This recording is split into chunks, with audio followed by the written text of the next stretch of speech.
ఏం చేస్తారు, మా ఊరు ఉన్నారులే అనేటువంటి ఉద్దేశంతో వీళ్ళు పనిచేయడం మానేస్తారు చాలా వరకు. అవునంటే కదా, గోడకి నిదర్శనం చెప్తున్నాను.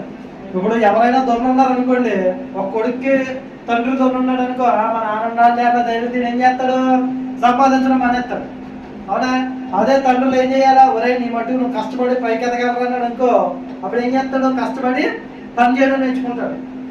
అందుకే తల్లిదండ్రులు కొడుకులు ఒక మాదిరి ఎదిగేంత వరకు ఉంచి తర్వాత ఏం చేయాలంటే యుక్త వయసు వచ్చిన తర్వాత వాడిని ఇంకా నేను ఉన్నాను, నా ఆస్తి ఉంది కదా అని చెప్పేసి ఏమాత్రం కూడా చెప్పకూడదు. ఇదిగో నేను ఎలాగైతే కష్టపడ్డా నువ్వు అలాగే కష్టపడి బ్రతుకు అని చెప్పాలి. అప్పుడు వాడికి ఏమవుతుందంటే ఒక వయసు వచ్చేటప్పటికి వాడు కష్టపడడం మొదలు పెడతారు.